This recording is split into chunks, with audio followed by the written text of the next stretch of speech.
Estamos de volta e vamos falar de uma coisa que todos nós nos preocupamos muito, claro, que é a segurança. O Brasil em todo vive a questão de segurança de uma forma assim bem restrita, principalmente nas cidades, nos grandes centros, mas as cidades do interior estão sendo cada vez mais visitadas pelas quadrilhas que estouram bancos, de roubam carros fortes, etc, etc, etc. Mas a segurança de um todo, que depende da união de vários fatores, ela depende também da gente, para a gente não deixar com que o carro aberto, com o celular dentro, ou a casa quando sai aberta, achando que nunca vai acontecer, porque a gente tem uma mania de achar que nunca acontece com a gente. Mas vamos falar com um perito de segurança que sabe tudo, até porque pelo tanto tempo que já está à frente de algumas delegacias, e agora está aqui na 13ª subdivisão de Ponta Grossa, comandando as demais, que é o delegado-chefe, que é o nosso querido doutor Najib Palma. Tudo bem? Palma é bom, né? Que já bate palma também, né? Não, obrigado. É um prazer estar no seu programa aqui, conversar sobre essa matéria que é tão importante. E como você muito bem falou, nessa questão de segurança ainda, ela, por exemplo, as coisas que mais preocupam a população é segurança, né, saúde e educação, vamos imaginar. Só que na educação e na saúde, ainda você tem quem pode, lógico que não deveria ser assim, mas quem pode ainda tem uma questão privada, se puder, né? Um plano de saúde, uma escola ou particular. uma escola particular. Agora, realmente, você falou muito bem, na segurança, responsabilidade, lógico, o dever é nosso, público, mas a responsabilidade cada vez mais de todos nós, inclusive o cidadão, tentar ajudar, mesmo que não tenha essa questão privada, né? Mas eu acho que assim, por exemplo, a questão da grana também acontece na segurança, porque quem tem mais dinheiro instala câmera, instala grade, etc e tal, né? Sim. Agora, a pessoa que não tem esse montante, ela deve cuidar também um pouco, porque as pessoas acham assim, não, mas na minha vida nunca aconteceu, mas sempre tem a primeira vez para acontecer, não é? E assim, tem que ser, eu sempre digo assim, por exemplo, como lá na minha casa tem 20 cachorros, então eu sempre digo que o cachorro acaba sendo a segurança mais barata.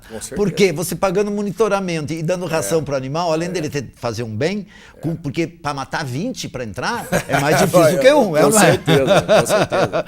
Doutor, então você veio de Cascavel. Cascavel. Assim, eu sei que faz pouco tempo você está aqui, 3 semanas só, não sei se ainda deu para estudar a situação de Ponta Grossa, mas em comparação a outras cidades por onde você já passou, e mesmo Cascavel, que foi a última. Nós temos aqui, por ser uma cidade de um entroncamento rodoferroviário e tal, há uma tendência maior a criminalidade ser maior aqui? Ou então, não? Não, a gente já fez esse diagnóstico, estamos acabando agora e fazendo até alguns projetos para a gente poder aplicar aqui. Para fazer um comparativo, Léo, assim, Cascavel com Ponta Grossa até dá no sentido de portes de cidade, por exemplo. Cascavel tem cerca de 320 mil habitantes, segundo o IBGE, e aqui 350 mil. Então, quase igual. As cidades são mais ou menos próximas. Só que lá, de fato, algumas outras peculiaridades, por ser fronteira, oeste, então recebe muito a carga na questão tráfico internacional, na questão contrabando de armas, naquela questão Paraguai, vamos colocar aqui. Assim, mas aqui, Léo, como você falou, além da cidade ser um centro regional importante, é muito próximo de Curitiba. Muito próximo da região metropolitana e em entroncamento. Inclusive, eu falava com o nosso querido delegado Maurício, que é o nosso delegado operacional. Agora nós estávamos fazendo uma operação em Irati, por isso até que estamos com essa vestimenta operacional. Pois mas depois eu vou falar justamente disso, que você acaba atuando em toda a região, né? Só para a gente lembrar. Então, a gente falava sobre isso daí. Uma das peculiaridades aqui, daí torna-se mais complexa, de fato, também a questão da segurança, é essa proximidade e esse entroncamento. Então, assim, traz muito questão roubo, né? Droga. A questão droga. Droga eu acho que é um fator universal, praticamente. Carga, tem muito aqui, né? Roubo assim de carga, estelionato tem aqui. Então, a gente está se programando, né? Eu já vou explicar para você algumas modificações que percebemos que eu acho que vai dar para tentar, pelo menos de alguma forma, junto com a maravilhosa equipe daqui, fazer aí, melhorar no que for possível para a polícia. Porque sabe, né, eu acho assim, por exemplo, já vamos falar da regionalidade, mas a questão droga, que é uma coisa que me incomoda muito, porque eu tenho uma balada. Então, a droga é a coisa que mais me incomoda, tanto que eu tenho umas pessoas meio que trabalham assim, meio sem ser da casa, disfarçados, justamente para cuidar da questão droga, porque me parece que a droga hoje é que nem os assassinatos. Eles ocorrem de uma forma tão corriqueira, tão normal, porque para matar uma pessoa é tão fácil, e como a pessoa consumir droga ou vender droga na rua, na balada, é uma coisa que me parece tão fácil. isso é o quê? É um aumento da... Lógico, o aumento do consumo e o aumento da criminalidade são normais, mas será que é assim, a pessoa acha que nunca vai ser pega? É isso, talvez? Então, a questão de droga ela é complexa da gente lidar pelo seguinte, nessa evolução, vamos colocar assim, social, vamos colocar do consumo, e as pessoas estão cada vez mais querendo estar mais livres, no uso, enfim, no uso das substâncias, etc., procurando alguma espécie de felicidade, que sempre teve, mas cada vez está...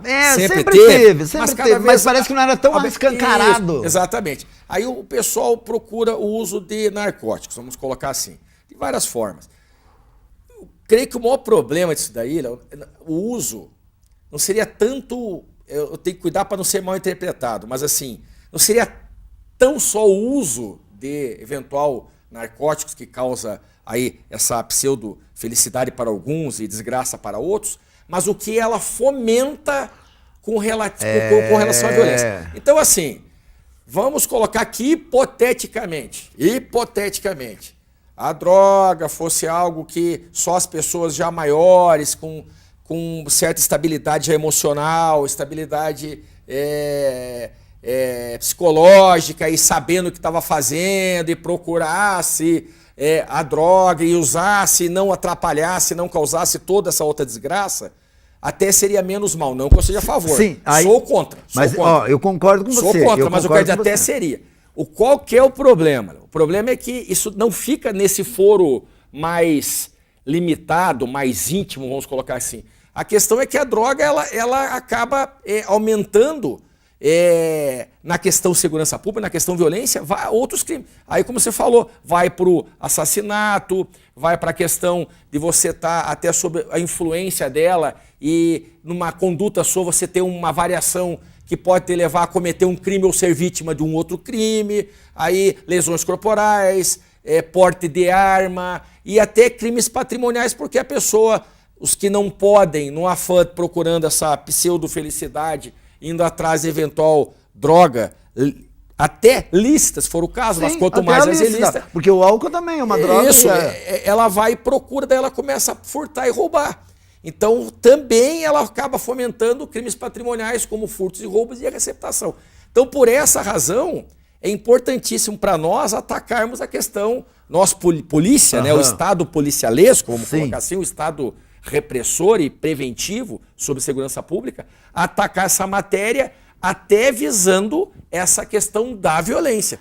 E não só aquela questão do consumo, porque daí seria mais de saúde pública, eu quero dizer. Se fosse o problema só o usuário e o traficante, Léo, só o usuário maior, insisto, que sabe o que está fazendo, aí seria a saúde do cara, vai? E lógico, e gastos com a saúde pública. O problema é que isso migra não, ela é conexa à questão da violência na segurança pública. Então esse é o grande problema. E eu sou da seguinte opinião, eu penso assim que nem você, eu acho o seguinte, que o corpo é da pessoa, o dinheiro é da pessoa. Se ela quiser estragar, ela que estraga, desde que seja maior, consciente. E até digo o seguinte, mas cansei de dizer na TV, inclusive, que deveria ser liberado a droga, como o cigarro e o álcool, mas assim, fazer uma campanha aonde, por exemplo, hoje em dia as pessoas que fumam, elas se sentem marginalizadas, elas ficam com vergonha. Eu tenho uns empresários amigos meus que vão, porque eu não fumo, então nós vamos nos jantares do Ponta, Lagoa, essas coisas e tal, e eles dizem assim pra mim, vamos comigo ali fora para fumar, que eu tenho vergonha. Sabe? Então o que acontece? Se colocar essas drogas para vender em farmácia, em mercado, sei lá, eu sei que é o tópico que eu tô falando, mas, e fizesse uma campanha acirrada, como feito com cigarro, as pessoas diminuiriam talvez o seu consumo, porque a coisa quando é proibida e é meio arriscado, desperta nas pessoas uma vontade de ter, e aí que se vicia e a coisa fica complicada. Alguns, inclusive, países seguem essa linha, né? Então, assim, teoricamente, é que tudo tem, na prática, tudo parece que é diferente, né? Mas a internet é assim também, tem o lado bom e o ruim. Então, assim, na forma que você colocou, seria o ideal. A pessoa teria ali a sua facilidade, adquirir regulada, enfim, e dentro da sua liberdade. Só que na prática, o que nós vamos ver? Qual que a gente teme? Por isso que, por exemplo, eu acho que a liberação seria muito complicado.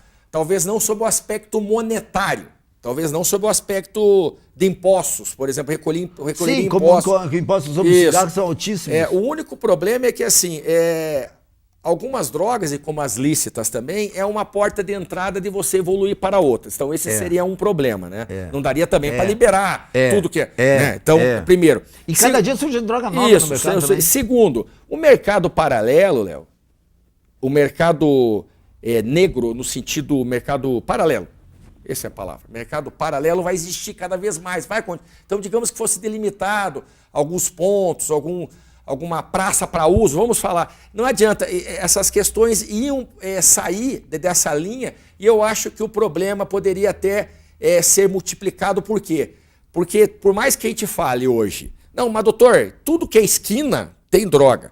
Mas assim... Mas não é aberta. Mas não é tão... Você imagina a gente indo com o filhinho, pré-adolescente ou criança, na farmácia ou no mercado. Claro, estamos fazendo nesse cenário hipotético. Como ele vê hoje a bebida, ele vê hoje o cigarro, né? Eu creio que ia aumentar ainda mais, demais, o consumo e os problemas se multiplicariam. Porque, na verdade, é assim, por exemplo... Então, eu sou contra, só para fechar aqui, então eu sou contra a liberação. Certo. Então, veja bem, a questão do menor, por exemplo, na minha balada não entra menor nem acompanhando com pai e mãe, nem com ninguém não entra. Porque, assim, como eu faço algumas programações com a doutora Noeli Rebaque, da Infância da Juventude, então eu fui lá me informar com ela, algumas coisas. Então, o que acontece? Tem a pulseira, tem aquele termo, mas aqui não serve para nada. Porque o menor vai entrar lá, vai arrancar a pulseira. Porque pôr uma pulseira em um menor é uma coisa. Reconhecer esse menor no meio de 500 pessoas é outra coisa. E esse menor vai consumir algo porque o maior vai comprar no caixa, mesmo que seja preciso, e vai dar para ele. Quer dizer, então é melhor não deixar entrar. Não deixa entrar, não tem problema. Assim, eu acabo tendo umas encrencas com os pais que são meus amigos, quando eu não deixo o filho dele entrar, mas ele não vai beber. Eu sei que ele não vai beber. Mas acontece que se tiver uma foto dele, eu perco a credibilidade até perante os outros de não deixar entrar. Isso é um fator que é a questão mais ou menos da droga. Agora, pulando esse assunto, a questão das armas que você falou antes, qual é essa probabilidade de ser liberado o consumo de armas, o porte de armas ou não, para alguns casos específicos? Me parece que as pessoas não vão ter muita noção o que é porte e o que é a arma que tem que ficar na empresa ou na casa e tal. Vai ter uma mistura aí, e até porque eu vejo hoje em dia, como eu lido da classe A à classe Y, como eu circulo em todas as camadas, eu vejo que a camada de um certo nível financeiro para baixo, elas estão mais armadas, com armas ilegais, lógico, do que outras camadas. Com isso, será que não vai aumentar muito esse negócio? Porque o camarada que tem uma arma para ficar na empresa, claro, o que é consciente, ele vai pôr no carro na hora que sair, ele vai pôr no carro na hora de ir na balada, ele vai pôr no carro na hora de ir numa festa, ele vai pôr no carro na hora de uma viagem. Bom, então é outro tema bastante complexo. Então eu vou colocar um posicionamento meu, assim, enquanto policial também, né? Você ter uma arma hoje, você andar armado, então tem a posse, que é aquela que pode ter em casa, como você falou, na empresa, e o porte, que é você estar portando. Eu, Maurício, estamos portando a arma, porque é a função. Claro. O que acontece? Então essa é a diferença. Essa posse seria mais facilitada, mas o porte eu creio que seria numa segunda sequência. Eu acho o seguinte: liberar a arma de uma forma mais pulverizada ou indiscriminada, eu sou totalmente contra.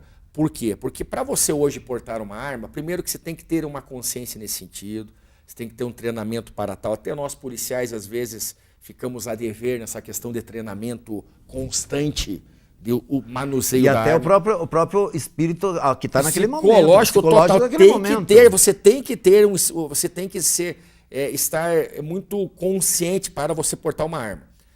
Porque, do contrário, você porta a arma, você fica mais bonitão, você fica mais corajoso, você fica mais macho, você fica mais super-homem, você toma um gorozinho e já quer... Aí já fica o dobro tudo isso. Já fica o dobro disso tudo. Então, o que acontece? Nós corremos o risco de, se for isso de forma indiscriminada, de forma pulverizada, a piorar a situação. Coisas que talvez hoje não ocorreriam numa briga de trânsito, numa balada, mexeu com a minha mulher, mexeu com o meu namorado, com a minha namorada, com o meu companheiro e tal,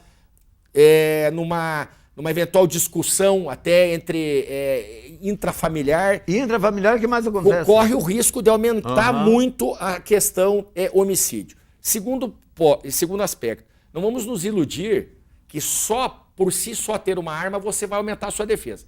Porque a arma, se você tem que estar preparado para usar. Se você pega de inopino, você está entrando em sua casa e o cara vem, encosta e você já pegou você, primeiro que a arma já era. Já não vai fazer não vai ter muito o que fazer. Mas aí é capaz o cara querer puxar e aí é que tá. Ainda pode piorar a sua situação. O cara procurar você armado, ser mais ainda agressivo com você e você vai armar o cara. Outra coisa, não, você voltar em casa desmontado em cima do guarda-roupa. Também já também você ter a arma nesse sentido não resolveria. O que ela resolve? Então, o que eu acho que poderia sim ser mais regulamentado? É para alguns setores necessários, como por exemplo, você ter na empresa.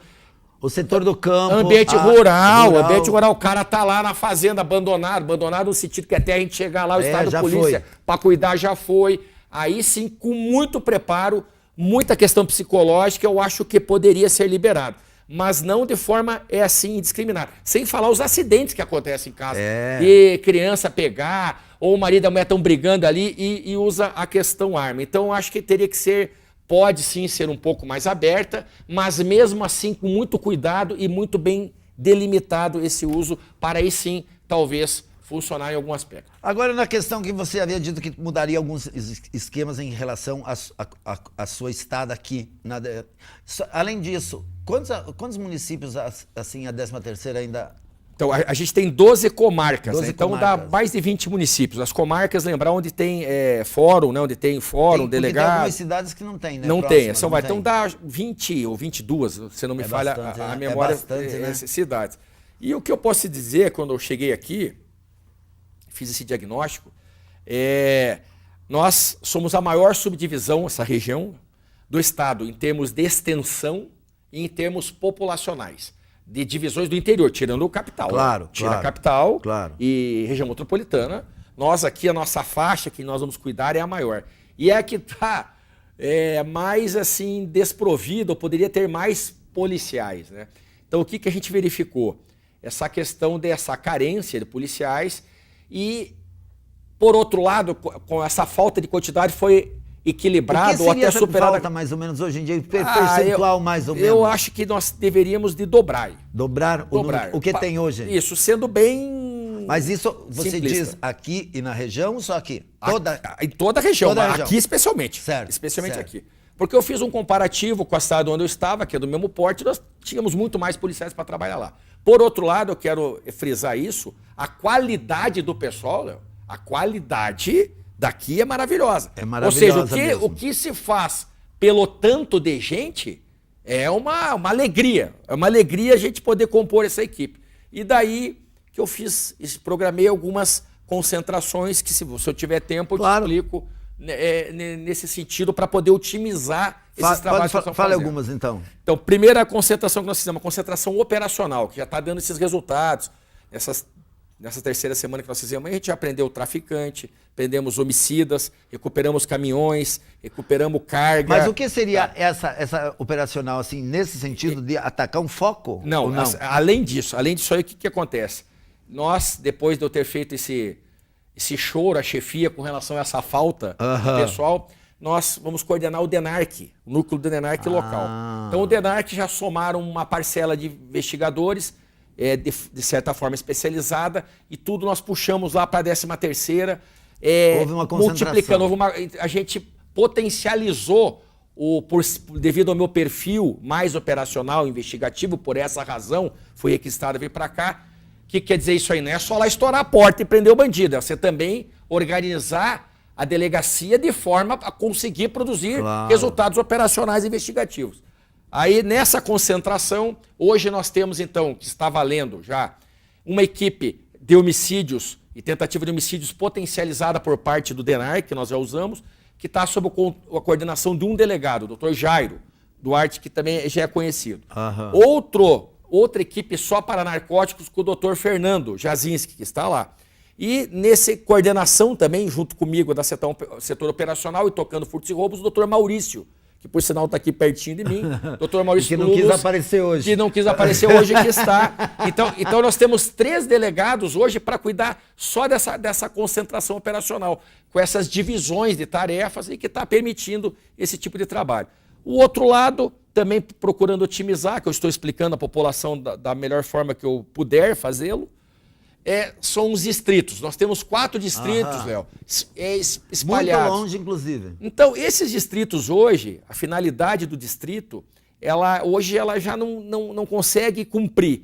Qual que é a finalidade de um distrito? É ter uma equipe necessária de polícia judiciária ali, de polícia civil, para que cuide daquela parcela da cidade, né? Então nós temos 4 que dividiam a cidade, vamos colocar assim, Mas 4. parece que nenhum deles tem mais, né? Então, o só Guaragi parece que ainda tem. Não, ainda estão abertos os distritos, só que acontece, não consegue fazer o trabalho dele, por quê? Não por culpa da equipe, insisto, porque ela é muito diminuta. E segundo, porque hoje perdeu até o distrito. Eles estão localizados, um quase que sobrepostos ao outro, próximo dos outros.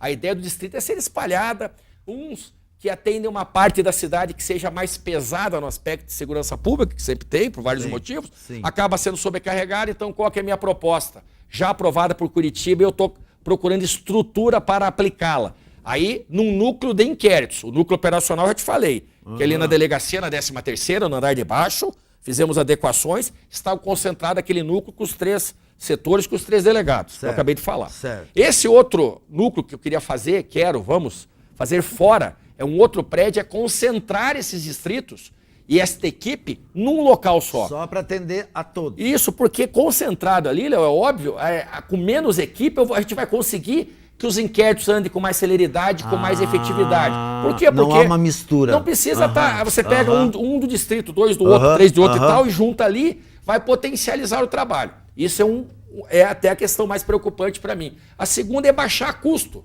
Porque esses 4 distritos e o Odenarc, que a gente vai entregar o imóvel porque foi puxado para a subdivisão, somam 30 mil por mês, quase 30 mil. É bastante grande. Certamente nós podemos rachar isso para 15, em tudo dando certo, 1.000 por mês. Quer dizer, baixa o seu gasto do seu imposto e potencializa os trabalhos. Então, daí seria um outro núcleo de uma central, um núcleo de inquéritos policiais para andar com esses inquéritos que estariam hoje espalhados nos 4 distritos. Claro que reorganizamos a distribuição com tantos delegados quantos ali. A doutora Tânia vai continuar sendo adjunta, a parte administrativa e tal. Doutor Marcos Sebastião, o Josemar, o doutor Eduardo. Enfim, vai ter outros delegados, tantos que daí tocando essa central de inquéritos policiais, esse núcleo. Então, núcleo operacional e núcleo central de inquéritos. E eu acredito que isso irá vai ajudar muito. Irá potencializar os trabalhos. E até para os próprios distritos, embora me pareça que as ocorrências nos distritos não sejam tantas quanto na cidade e nos arredores, que nos bairros, né? É que, na realidade, mesmo que a população procure o distrito... É que acaba não indo, né? Não tem, entendeu? Não tem. E hoje, por exemplo, o boletim de ocorrência... doutor, mas a gente tem acesso. Primeiro que não precisa mais de tanto em distrito. Vai pela internet. Vai pela internet. A Polícia Militar, a irmã Polícia Militar, quando atende uma situação, ela também faz, porque hoje o boletim de ocorrência ele é integrado, então a Polícia Militar também faz. Fiz uma proposta ao prefeito ontem, o nosso prefeito, a gente conseguiu um modelo de convênio para que a Guarda Municipal também faça boletins de ocorrência junto conosco, quer dizer, vai potencializar ainda mais. Então eu espero, né, que essas medidas, e eu acredito muito nessas medidas, e na equipe maravilhosa que temos, que eu já falei, de muita qualidade, vai produzir bastante resultados aí para a gente tentar ajudar, impactar a segurança pública na nossa cidade. Bom, gente, tivemos aí um pouco desse... Eu ficaria até o final do programa, mas como eu sei que tem outros convidados... Só que assim, eu sou da seguinte opinião, sempre é bom, né, a gente, assim, as pessoas mudarem, assim, haver mudanças em cargos, em postos...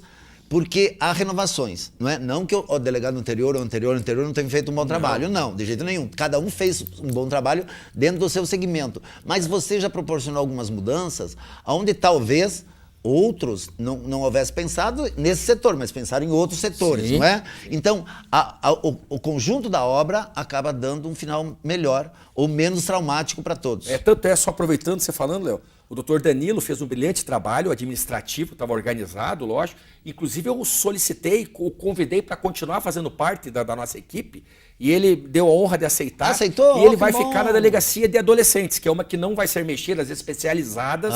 Nós não vamos mexer, né? Lembra que é a Nucria, adolescente e mulher. Isso nós não vamos mexer para não atrapalhar, não está no nosso projeto. E o doutor Danilo continua com a nossa equipe me ajudando a nós, com o brilhante trabalho dele. E essas continuam funcionando nas suas sedes? Essa sim, não vamos mexer? Não, essa não vamos mexer porque é um trabalho mais... É mais delicado, né? E pronto. Isso então, gente, tá aí. Qualquer coisa, lógico, tomara que ninguém precise, não é? Tomara que ninguém precisasse de hospitais, de farmácias, de polícia militar, civil, que seja qual for, bombeiros, etc e tal. Tomara que ninguém precisasse. Mas, caso, lógico que a vida não é tão boa como a gente que gostaria que fosse. Muito obrigado, doutor. A casa é sua. O que precisar, também tomara que não precise. Né? Aliás, só vem aqui contar coisas boas, mas não coisas ruins, de assaltos, estourar bancos, etc e tal. Mas, se for preciso também, estamos aqui. Obrigado. Um prazer estar aqui, uma honra. Muito obrigado. 2 minutos, a gente volta. Well, I just can't help myself.